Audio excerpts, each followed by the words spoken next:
സുരേഷ് ഗോപി ഇപ്പോൾ കേന്ദ്രമന്ത്രിയാണ്. അദ്ദേഹം ഒരുപാട് കാര്യങ്ങൾ പറയുന്നുണ്ട്. ചിലതൊക്കെ വിവാദമാവുന്നുണ്ട്. ഇപ്പോൾ ഭാരതാംബ, ഇന്ദിര ഭാരതാംബയാണ്. കോൺഗ്രസ്, കേരളത്തിലെ കോൺഗ്രസിൻ്റെ പിതാവെന്ന്, ഭാരത പിതാവെന്നല്ല പറഞ്ഞത്. അപ്പോൾ ഏതായാലും അദ്ദേഹം, ഞാൻ ആലോചിക്കുന്നത് സുരേഷ് ഗോപി കേന്ദ്രമന്ത്രിയാണ്. പക്ഷെ കേന്ദ്രമന്ത്രി മാത്രമല്ലല്ലോ സാർ, ഒരു ഭർത്താവ്, അച്ഛൻ, ഇങ്ങനെ പല ബന്ധങ്ങളുമുണ്ട്. ഒരു വ്യക്തിയും കൂടിയാണ്, വ്യക്തിയുടെ സ്വാതന്ത്ര്യമുണ്ട്. പക്ഷെ അതിലൊക്കെ ഉപരി അദ്ദേഹം ഒരു നടനാണ്, ഇറ്റ്സ് എ പ്രൊഫഷണൽ ആർട്ടിസ്റ്റ്. അദ്ദേഹത്തിൻ്റെ സിനിമകളിൽ അഭിനയിക്കുമെന്ന് പറഞ്ഞിട്ടുണ്ട്. ഇനി കേന്ദ്രമന്ത്രി ആയതുകൊണ്ട് ഇനി സിനിമയിൽ കാശ് മേടിക്കാതെ അഭിനയിക്കണം എന്ന് പറയാൻ പറ്റുമോ? ഇല്ല. അതുപോലെ കേന്ദ്രമന്ത്രി ആകുന്നതിന് മുമ്പുള്ള സുരേഷ് ഗോപിയെ, നടൻ എന്ന സുരേഷ് ഗോപിയെ ജ്വല്ലറികൾ, ടെക്സ്റ്റൈൽസ്, ഇതിൻ്റെയൊക്കെ ഉദ്ഘാടനത്തിന് വിളിക്കും. അതിന് എല്ലാ നടന്മാരും ഒരു തുക വാങ്ങും. സുരേഷ് ഗോപി പറഞ്ഞു, ഞാനിനി അത്തരം ഉദ്ഘാടനങ്ങൾക്ക് വരുമ്പോൾ എനിക്ക് പഴയ പോലെ പ്രതിഫലം തരണം. ഇത് വലിയ അപരാധമാണോ? അത് അപരാധമല്ല. കാരണം എന്താണെന്ന് വെച്ചാൽ അദ്ദേഹത്തിൻ്റെ പ്രൊഫഷൻ അഭിനയമാണ്. ആ അഭിനയത്തിൽ നിന്ന് ചിലവാക്കാനായിട്ട് കിട്ടുന്ന പൈസ മകളുടെ പേരിൽ ഫൗണ്ടേഷൻ ഉണ്ട്, ലക്ഷ്മിയുടെ പേരിൽ. അത് അഭിനയത്തിൽ നിന്നുള്ളൊരു ഭാഗം നമുക്കൊക്കെ അറിയാവുന്ന പോലെ അദ്ദേഹം മിമിക്രിക്കാരുടെ സംഘടനയ്ക്ക് എല്ലാ മാസവും ഓരോ പടത്തിൻ്റെയും കരാർ ഒപ്പിടുമ്പോൾ അഡ്വാൻസിൽ നിന്ന് കൊടുക്കും. അവരൊക്കെ നിലനിന്ന് ഞാൻ ആലോചിക്കുന്നുണ്ട്, ഈ മിമിക്രിക്കാർ എത്ര പേര്, എനിക്കറിയില്ല കേട്ടോ, തെറ്റാണ് തിരുത്തട്ടെ അവർ, എത്ര പേര് സുരേഷ് ഗോപി അവിടെ മത്സരിച്ചപ്പോൾ അദ്ദേഹത്തിന് വേണ്ടി ഒരു FB പോസ്റ്റെങ്കിലും ഇട്ടിട്ടുണ്ട് എന്ന് എനിക്കറിയില്ല. ഉണ്ടായിരിക്കും, കുറച്ച് പേര് കിട്ടും. ടിനു ഒക്കെ പറഞ്ഞിട്ടുണ്ടെന്നു അല്ലേ? ചില ആളുകൾ പറയാറുണ്ട് സ്ഥിരമായിട്ട്. നാദിർഷ അങ്ങനത്തെ ആളുകളൊക്കെ സ്ഥിരമായിട്ട് പറയും. എന്നാലും സംഘടന മൊത്തത്തിലൊന്നും അവിടെ പോയിട്ട് എന്തെങ്കിലും ചെയ്തു എന്ന് തോന്നുന്നില്ല സാറിൻ്റെ വിഷയത്തിൽ. അപ്പോൾ അദ്ദേഹം സാധാരണഗതിയിൽ ഇവിടെ MLA മാര്, MP മാര്, മന്ത്രിമാര് ഇവർക്കൊക്കെ പെട്രോൾ അലവൻസും ഒക്കെ ഉള്ളതുകൊണ്ട്, വേറെ സൗകര്യങ്ങളൊക്കെ ഉള്ളതുകൊണ്ട് ഇവർ പോയിട്ട് ഓസിന് ഈ ഉദ്ഘാടനമൊക്കെ നടത്തിക്കോളും, നിലവുകളൊക്കെ കൊളുത്തിക്കോളും, നാടയൊക്കെ മുറിച്ചുകോളും എന്ന് കരുതുന്ന ധാരാളം ആളുകളുണ്ട്, മലയാളികൾ. ഇദ്ദേഹം നടനായ ഇനി രാഷ്ട്രീയ പ്രവർത്തനം കൂടിയാണല്ലോ, സമൂഹ ജീവിയായിപ്പോയി. അപ്പോൾ ഇതൊക്കെ വെറുതെ വന്ന് നമുക്ക് നടത്തിത്തരും എന്നവർ കരുതും. പക്ഷെ അങ്ങനെ നിങ്ങൾ കരുതണ്ട. അത്തരം ചടങ്ങുകൾക്ക് ഞാൻ ഇനി ഉദ്ഘാടനത്തിൽ വരുമ്പോഴും നടനായിട്ടായിരിക്കും വരുന്നത്. അതാണ് അദ്ദേഹം പറഞ്ഞത്, മന്ത്രിയായിട്ടല്ല. അപ്പോൾ അതുകൊണ്ട് മന്ത്രി എന്നതുകൊണ്ടല്ല ജ്വല്ലറി ഉദ്ഘാടനം ചെയ്യാൻ സുരേഷ് ഗോപി വിളിക്കുന്നത്. അതല്ല, മുമ്പും അങ്ങനെയല്ല. അദ്ദേഹം നടനായതുകൊണ്ട് അദ്ദേഹത്തിന് ഒരു താരപരിവേഷം ഉണ്ടായിരുന്നു, അതിപ്പോഴും ഉണ്ട്. ഇപ്പം അത് കൂടിയിട്ടേ ഉള്ളൂ. അപ്പോൾ അതുകൊണ്ടാണ് അദ്ദേഹത്തിനെ വിളിക്കുന്നത്. അപ്പോൾ അങ്ങനെ ഒരാളെ കിട്ടുമ്പോൾ അതിൻ്റെ ചിലവ് അവർ വഹിക്കണം. അതുകൊണ്ട് ട്രസ്റ്റ് ഉണ്ട്, ഞാൻ അതിനുള്ളത് അങ്ങനെ നന്മയ്ക്ക് വേണ്ടി, അതും അദ്ദേഹം പറഞ്ഞു. ആ ട്രസ്റ്റ് നന്മയ്ക്ക് വേണ്ടി ഉപയോഗിച്ചില്ലെങ്കിൽ എന്താ? ഉപയോഗിച്ചില്ലെങ്കിലും ഇത്ര വിഷമം. ഇവര് സണ്ണി ലിയോണിനെയൊക്കെ കൊണ്ടുവരുമ്പോൾ എത്രയോ പൈസ ചെലവാക്കുന്നുണ്ടല്ലോ. തിരുവനന്തപുരത്ത് ഒരു വിദ്യാർത്ഥി യൂണിയൻ എഞ്ചിനീയറിംഗ് കോളേജിൽ 20 ലക്ഷം രൂപ അഡ്വാൻസ് കൊടുത്തിരുന്നു എന്ന് പത്ര റിപ്പോർട്ടുകളിലുണ്ടായിരുന്നു. വന്നില്ല, വരാൻ പറ്റിയില്ല, പ്രതിഷേധമൊക്കെ വന്നല്ലോ, സംഭവിച്ചില്ല. അപ്പോൾ അങ്ങനെ വലിയ പൈസയൊക്കെ ചിലവാക്കി പലരും പല താരങ്ങളെ കൊണ്ടുവരാൻ, വിദേശത്തുനിന്നോ മെസ്സിയെ കൊണ്ടുവരാനൊക്കെ ശ്രമിക്കാറുണ്ട് ആളുകൾ. റൊണാൾഡോയൊക്കെ ഇവിടെ കൊണ്ടുവരിക, മറഡോണയെ കൊണ്ടുവരിക. ഇങ്ങനെ ബോച്ചെ എന്ന് പറഞ്ഞ ആൾ മറഡോണയൊക്കെ ആയിട്ട് എന്തോ പരിപാടികളും. ഇത് സുരേഷ് ഗോപി ചെയ്യുമ്പോഴേ ഇത് പ്രശ്നമാവുന്നുള്ളൂ, ചിലർക്ക് ചൊറിച്ചിലാണ്. അപ്പോൾ അതുകൊണ്ട് അതിൻ്റെ കുറച്ച് നിയമവശം പറയാം. MP എന്നുള്ളതിലേക്ക് എങ്ങനെയാണ് എന്നൊക്കെ ഉള്ളത്. 1951 ജനപ്രാതിനിധ്യ നിയമം വകുപ്പ് 102 അനുസരിച്ചിട്ടാണ് MP-യുടെ കാര്യം പറയുന്നത്. MLA-യുടെ കാര്യം വകുപ്പ് 191 പറയുന്നത് എന്താണെന്ന് വെച്ചാൽ, സർക്കാർ പദവി ഏതെങ്കിലും ഉണ്ടെങ്കിൽ അയോഗ്യത ഉണ്ടാവും ഈ MP-ക്ക്. ഒരു പദവിയും ഉണ്ടാകാൻ പാടില്ല. സർക്കാരിൻ്റെ പദവി എന്ന് പറഞ്ഞാൽ കാശ് വാങ്ങിക്കുന്ന പദവി. ഓഫീസ് ഓഫ് പ്രോഫിറ്റ് എന്ന് പറഞ്ഞതിൻ്റെ അകത്ത് വരും അത്. അപ്പോൾ പാർലമെൻറ്റിലെ നിയമപ്രകാരം അയോഗ്യത, അത് പാർലമെൻറ്റ് അവിടുത്തെ നിയമങ്ങളനുസരിച്ചിട്ട് അതിൻ്റെ അയോഗ്യതയുടെ കാര്യങ്ങളും പറഞ്ഞിട്ടുണ്ട്. പക്ഷേ ഈ ഓഫീസ് ഓഫ് പ്രോഫിറ്റിൽ ഓഫീസ് എന്താണെന്ന് കൃത്യമായിട്ട് പറഞ്ഞിട്ടില്ല. പക്ഷേ അത് കോടതികൾ അതത് സമയത്ത് നിർവചിക്കാറുണ്ട്. പക്ഷേ പൊതു പദവികളുണ്ടല്ലോ, ഈ സർക്കാർ, പൊതുമേഖലാ സ്ഥാപനങ്ങൾ, അങ്ങനത്തെ സ്ഥാനങ്ങളാണ്. അതുകൊണ്ടാണല്ലോ സാർ ഈ MLA MP ആയിട്ട് മത്സരിക്കാൻ പോകുന്ന സർക്കാർ ജീവനക്കാർ ജോലി രാജിവെക്കുന്നത്. അത് രാജിവെക്കും. ഞാൻ ഓർക്കുന്നുണ്ട്, ആ ലെനിൻ രാജേന്ദ്രൻ ചലച്ചിത്ര വികസന കോർപ്പറേഷനിൽ ഉണ്ടായിരുന്ന ജോലി രാജിവെച്ചു. രണ്ടാമത് ആദ്യം കേരള ഫിനാൻഷ്യൽ KSFEയിൽ ഉണ്ടായിരുന്ന ജോലി രാജിവെച്ചു. എനിക്ക് നല്ല പരിചയം ഉണ്ടായിരുന്ന ആളാണ്. അങ്ങനെ രാജിവെച്ചാണ് അന്ന് ചെയ്തത്. അപ്പോൾ സുപ്രീം കോടതി മുമ്പ് ജയാ ബച്ചനെ MP ആയ ശേഷം അയോഗ്യ ആക്കിയ ഒരു സംഭവമുണ്ട്. അതെന്താണെന്ന് വെച്ച് കഴിഞ്ഞാൽ അവരന്ന് അവിടെ സംസ്ഥാന ചലച്ചിത്ര വികസന കോർപ്പറേഷൻ അധ്യക്ഷയായിരുന്നു. അതിൻ്റെ ശമ്പളമുണ്ട്, പൈസ വാങ്ങുന്നുണ്ട്.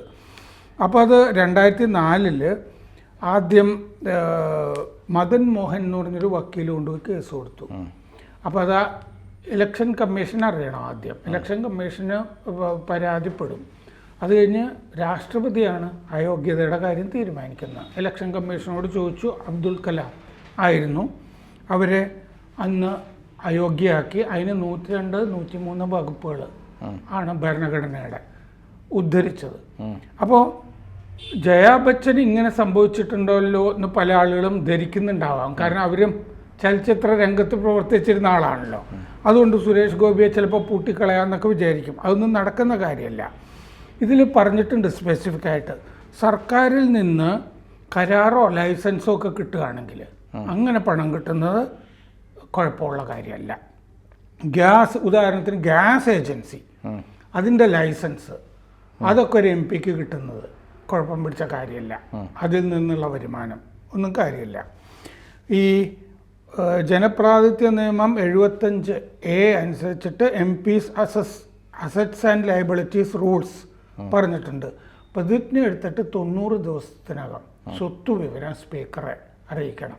ഓരോ MP, ഭാര്യ, മക്കൾ, അവരുടെ സ്വത്തുക്കളുടെ കാര്യമൊക്കെ അറിയിക്കണം. അപ്പോൾ സ്വത്തിൻ്റെ കാര്യം സഭയുടെ മുമ്പിലുണ്ടല്ലോ. പിന്നെ ആഭ്യന്തര മന്ത്രാലയത്തിൻ്റെ പെരുമാറ്റച്ചട്ടം ഉണ്ട്. ആ പെരുമാറ്റച്ചട്ടം അനുസരിച്ചിട്ട് ഏതെങ്കിലും ബിസിനസ് ഉണ്ടെങ്കിൽ അത് നേരത്തെ തന്നെ ഒഴിഞ്ഞിരിക്കണം. അങ്ങനെ പറഞ്ഞിട്ടുണ്ട്. കമ്പനികളുടെ ഡയറക്ടർഷിപ്പ് അങ്ങ് പറ്റില്ല. അത് രാജീവ് ചന്ദ്രശേഖറും ഒഴിഞ്ഞിരുന്നല്ലോ അന്ന്. മറ്റേ റിപ്പബ്ലിക് TV യുടെ കമ്പനി അതിൻ്റെ ചുമതലയൊക്കെ ഒഴിഞ്ഞിരുന്നു. ഷെയറിൽ നിക്ഷേപമൊക്കെ ആകാം, അതിൽ തെറ്റില്ല, ഏതെങ്കിലും കമ്പനി ഷെയറൊക്കെ. പക്ഷേ അത് മുഖ്യമന്ത്രിക്കോ പ്രധാനമന്ത്രിക്കോ പാടില്ല. അങ്ങനെ പറഞ്ഞിട്ടുണ്ട് പെരുമാറ്റച്ചട്ടത്തിൽ. അവർക്ക് ബിസിനസ് പറ്റില്ല. പിന്നെ സർക്കാരിന് എന്തെങ്കിലും സപ്ലൈ ചെയ്യാനും ഒന്നും പറ്റില്ല. അപ്പോൾ ഇതും ഈ സുരേഷ് ഗോപിയുടെ കാര്യത്തിൽ കുറച്ചുകൂടി പ്രസക്തമായിട്ട് വരുന്നത് 2017 മാർച്ചിൽ അശ്വിനി കുമാർ ഉപാധ്യായ എന്ന് പറഞ്ഞിട്ട് സ്ഥിരമായിട്ട് കേസ് കൊടുക്കുന്ന ഒരാളുണ്ട് ഡൽഹിയിൽ. അങ്ങേര് കൊണ്ടുപോയി കേസ് കൊടുത്തിരുന്നു. അഭിഭാഷകർ MP-മാരായി കഴിഞ്ഞാൽ പിന്നെ അഭിഭാഷകരായിട്ട് പ്രാക്ടീസ് ചെയ്യരുത്, അതും ഓഫീസ് ഓഫ് പ്രോഫിറ്റ് ആയിട്ട് പ്രഖ്യാപിക്കണം എന്ന് പറഞ്ഞിട്ട് സുപ്രീം കോടതി കൊണ്ടുപോയി കേസ് കൊടുത്തു. അഭിഭാഷകരുടെ ഫീസ് എന്ന് പറഞ്ഞാൽ നല്ല പ്രാക്ടീസ് ഉള്ളവർക്ക് വലിയ ഒരു 20 ലക്ഷം 50 ലക്ഷം ഒക്കെ മേടിക്കുന്ന ആളുകളില്ലേ ഒരു അപ്പിയറൻസിനൊക്കെ. പിന്നെ അതെ, അപ്പോൾ അത് പ്രഖ്യാപിക്കണം എന്ന് പറഞ്ഞു. അപ്പോൾ അത് പ്രൊഫഷണൽ മിസ്കണ്ടക്റ്റ് ആയിട്ട് വരും MP ആയി കഴിഞ്ഞാൽ. പിന്നെ ചിലർ TV പരസ്യത്തിലുമൊക്കെ വരുന്നുണ്ട്. അങ്ങനെ 2018 വിധി വന്നു. സഭാംഗങ്ങൾ മുഴുവൻ സമയം MP ആയിരിക്കുന്ന ഒരാൾ മുഴുവൻ സമയം ശമ്പളക്കാരനല്ല. അതുകൊണ്ട് വക്കീൽമാർ അവരുടെ ഫീസ് വാങ്ങിച്ചോട്ടെ. അപ്പോൾ ആ വിധി വെച്ച് നമ്മൾ നോക്കുകയാണെങ്കിൽ ഇദ്ദേഹം അഭിഭാഷകരുടെ കാര്യം പറഞ്ഞ പോലെ തന്നെ ഒരു നടന് അദ്ദേഹത്തിൻ്റെ പ്രൊഫഷണലിൽ നിന്ന് എന്താണോ കിട്ടുന്നത് അത് വാങ്ങിക്കാം. അതാണ് അതിൽ നിന്ന് നമുക്ക് മനസ്സിലാകുന്നത്. മാത്രമല്ല ഇദ്ദേഹത്തിന് അഭിനയിക്കാനുള്ള അനുവാദം. അല്ല, അത് അല്ലെങ്കിൽ തന്നെ കോമൺ സെൻസിൽ നമുക്ക് ആലോചിക്കാവുന്നതാണ്. നടൻ വേറെ, മന്ത്രി വേറെ. അപ്പോൾ ഇത് സുരേഷ് ഗോപിയോടുള്ള പക തീരുന്നില്ല. ഇപ്പോൾ സോഷ്യൽ മീഡിയയിൽ നോക്കുക, കഴിഞ്ഞ ദിവസം തൃശ്ശൂരാണെന്ന് തോന്നുന്നു, ഒരു കോളേജിൽ സുരേഷ് ഗോപിയുടെ മകൻ ഗോകുൽ സുരേഷ് വരുന്നു. അവിടെ സ്വീകരിച്ച പരിപാടി പങ്കെടുക്കുന്നു. സിനിമയുടെ പ്രൊമോഷനായി ബന്ധപ്പെട്ടാണെന്ന് തോന്നുന്നു. അതിൻ്റെ താഴെയൊക്കെ വന്നിട്ട് എന്തൊരു ചീത്തയാണെന്നറിയോ, ഒരു പ്രത്യേക പേരുകളുള്ള ആളുകൾ, അങ്ങനെ ഞാൻ പറയുന്നുള്ളൂ. അവർക്ക് ഒരാൾ തിരഞ്ഞെടുപ്പിൽ ജയിച്ചു കഴിഞ്ഞും അംഗീകരിക്കാൻ പറ്റും. ആ ഭയങ്കര വെറുപ്പിൻ്റെ രാഷ്ട്രീയം. എന്നിട്ട് ഇവരാണ് രാഹുൽ ഗാന്ധിയുടെ സ്നേഹത്തിൻ്റെ കടയെക്കുറിച്ച് പറയുന്നത്. അതെ അതെ അതെ. ഇവർ രാപ്പകൽ വെറുപ്പ്, വിദ്വേഷം, പക, അസഹിഷ്ണുത ഇതൊക്കെ വിൽക്കുന്ന ആളുകൾ. ഇങ്ങനെ സുരേഷ് ഗോപിയെ ചീത്ത വിളിക്കുക. സ്നേഹത്തിന്റെ കടയിൽ പച്ചക്കള്ളം മാത്രമേ വെക്കുന്നുള്ളൂ. കഴിഞ്ഞ ദിവസം ഗുജറാത്തിൽ പോയിട്ട് അങ്ങേര് പറഞ്ഞിരുന്നു, അയോധ്യയിൽ നിങ്ങളെ തോൽപ്പിച്ച പോലെ അടുത്ത ഗുജറാത്തിൽ. സാറിന്റെ പത്രം എഴുതി എങ്ങനെയാണെന്നറിയാം, പഴയ പത്രം റിപ്പോർട്ട് ചെയ്തത്. ഇന്നലത്തെ മനോരമ എടുത്ത് നോക്കിയാൽ അറിയാം. അയോധ്യ, ശ്രീരാമ ജന്മഭൂമി പ്രസ്ഥാനത്തെ നമ്മൾ അയോധ്യയിൽ തോൽപ്പിച്ചു. അതിനെ അതുപോലെ ഗുജറാത്ത് തോൽപ്പിക്കുമെന്നാണ് രാഹുൽ ഗാന്ധിയുടെ പ്രസംഗം. അത് മലയാള മനോരമ എഴുതിയത്. UP യിൽ BJP യെ തോൽപ്പിച്ച പോലെ ഗുജറാത്തിൽ തോൽപ്പിക്കണം. അല്ലല്ല, അങ്ങനെയല്ല പറഞ്ഞ, അയോധ്യയിൽ. അതെ, അത് അങ്ങനെ സാധനം ഇല്ല മനോരമയിൽ. നമ്മുടെ വായനക്കാർ എടുത്തു നോക്കട്ടെ, പ്രേക്ഷകർ എടുത്തു നോക്കട്ടെ. ഇന്നലത്തെ മനോരമയിൽ UP യിൽ അയോധ്യയിൽ BJP യെ തോൽപ്പിച്ചതുപോലെ ഗുജറാത്തിലും തോൽപ്പിക്കണം എന്ന് രാഹുൽ പ്രസംഗിച്ചു എന്നാണ് പറയുന്നത്. എത്ര രാപ്പകൽ വ്യത്യാസമില്ലേ. രാഹുൽ ഗാന്ധി പറഞ്ഞത് ശുദ്ധ തെമ്മാടിത്തരവും ഈ നാട്ടിലെ ഹിന്ദുക്കൾക്കെതിരെയാണ്. കാരണം രാമജന്മഭൂമി പ്രസ്ഥാനത്തെ തോൽപ്പിച്ചു എന്ന് പറഞ്ഞാൽ ശ്രീരാമൻ്റെ ക്ഷേത്രം വരുന്നതിനെ തോൽപ്പിച്ചു എന്നാണ്.